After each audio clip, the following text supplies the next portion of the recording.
Maka menjadi orang Kristen itu bukan kemudian seperti banyakkan orang hari ini ya, saya nggak menghakimi siapapun, tapi saya melihat dalam kehidupan banyak orang yang pergi ke gereja, bawa Alkitab, dan kemudian meneropong kehidupannya, termasuk kehidupan saya dulu.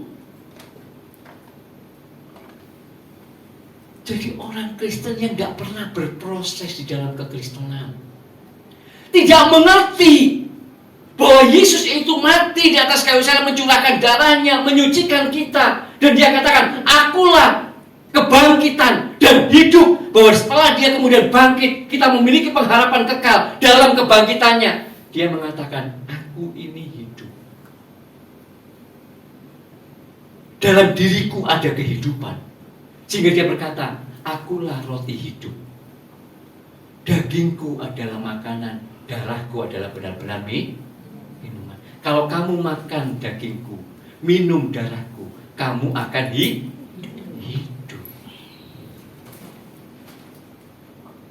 Orang Kristen berpikir itu kemudian, perjamuan kudus ya. Kita makan roti sama minum anggur ya. Itu lambangnya. Itu perlambangannya. Itu memperingatinya. Tetapi faktanya, kenyataannya, implikasinya, aplikasinya itu harus ada di dalam hidup kita. Makan daging, minum darah Tuhan Yesus, apa implikasinya, apa aplikasinya dalam hidup kita setelah hati kita disucikan, tubuh kita ditahirkan. Maka kemudian kita makan tubuh Tuhan, kita minum darah Tuhan. Itu artinya adalah kita menghidupi hidupnya Tuhan. Karena Rasul Paulus berkata, hidupku bukan aku lagi, tetapi Kristus yang hidup di dalam. Lewat apa? Lewat perlambangannya adalah makan tubuh Tuhan dan minum darah Tuhan. Itu perlambangannya. Makanya setiap kali kita makan tubuh Tuhan, kita minum darah Tuhan, kita itu kemudian diingatkan kembali bahwa hidupmu bukan kamu lagi, tapi Kristus yang hidup di dalam. Ingat baik-baik, kata kuncinya adalah hidup kekristenan itu adalah hidup yang berproses, bukan hidup sekali jadi. Bukan jadi Kristen, pergi ke gereja, selesai tugasnya. Pokoknya setiap minggu pergi ke gereja, selesai tugasnya. Tidak. Tetapi harus ada proses yang dilewati.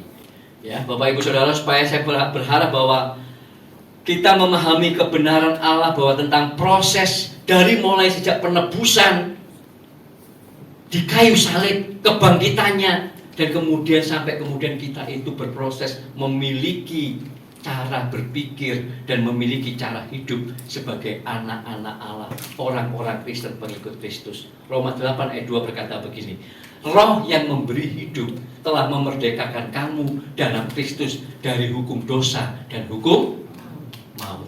Sebenarnya ayat ini, kalau lebih tepatnya harusnya dibaca begini, hukum roh kehidupan di dalam Yesus Kristus itu telah memerdekakan kamu dari dosa dan maut. Ada sebuah hukum roh kehidupan di dalam Yesus Kristus itu. Maka ketika Yesus berkata bahwa di dalam akulah kebangkitan, di dalam akulah kehidupan, maka sebenarnya Allah, Yesus mau berkata bahwa ada sebuah tatanan kehidupan di dalam aku yang mengalahkan maut, mengalahkan dosa. Kenapa? Karena kita mesti mengerti, ketika Tuhan Yesus mati di atas kayu salib, dia mengalahkan dosa. Ketaatannya sampai naik di atas kayu salib, mencurahkan darahnya, itu mengalahkan dosa. Karena dosa itu adalah ketidaktaatan. Ketidaktaatan Adam, itulah dosa. Yesus naik di atas kayu salib dalam ketaatannya, dia mengalahkan dosa. Kematiannya dikubur, mengalahkan iblis. Ketika kemudian dia bangkit, Kebangkitannya hari ini kita peringati, mengalahkan maut. Maut tidak berkuasa lagi atas tubuhnya. Dalam karya salib sampai dengan kebangkitannya, dia kalahkan dosa, dia kalahkan iblis, dia kalahkan maut. Maka ketika dia berkata, di dalam aku ada hidup dan kebangkitan, maka hidup itu ada tatanannya di dalam Yesus, yang memang sudah mengalahkan dosa dan mengalahkan maut. Maka kita ini adalah orang-orang yang ada di dalam Yesus Kristus, harus hidup di dalam tatanan hukum roh kehidupan di dalam Yesus Kristus itu. 1 Korintus 15 ayat 45. 1 Korintus 14 ayat 45 dikatakan begini. Seperti ada tertulis, manusia pertama Adam menjadi makhluk yang hidup, tetapi Adam yang terakhir, siapa ini Adam yang terakhir? Tuhan Yesus. Tetapi Tuhan Yesus menjadi apa? Roh yang menghidupkan. Menghidupkan siapa? Menghidupkan kita, pengikut-pengikutnya yang percaya kepadanya ini. Jadi di dalam Yesus itu ada tatanan hukum roh kehidupan, yang kalau kita percaya, kalau kita mengatakan aku percaya Tuhan bahwa Engkau sudah mati bagiku, Engkau bangkit bagiku, dan aku mati di dalam Engkau, aku bangkit bersama dengan Engkau, maka kita sebenarnya sedang mengatakan bahwa aku mau masuk, mau hidup, mau menjalani sebuah kehidupan dalam tatanan kehidupan Yesus Kristus, yang mengalahkan maut dan mengalahkan dosa itu. Supaya ketika kita menjalani hukum roh kehidupan di dalam Yesus Kristus itu, kita juga menang atas dosa, kita menang atas maut. Kalau orang Kristen hari ini enggak, kan Yesus sudah ngomong, sudah selesai, dia yang menang. Jadi gimana? Ya kita cuma gandol dia saja, ikut menang gitu. Enggak perlu ngapa-ngapain, enggak. Bahaya.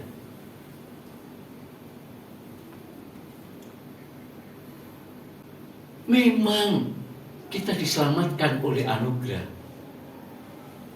Karena anugerah kita diselamatkan, tapi enggak koma itu dalam Efesus 2 itu. Oleh iman.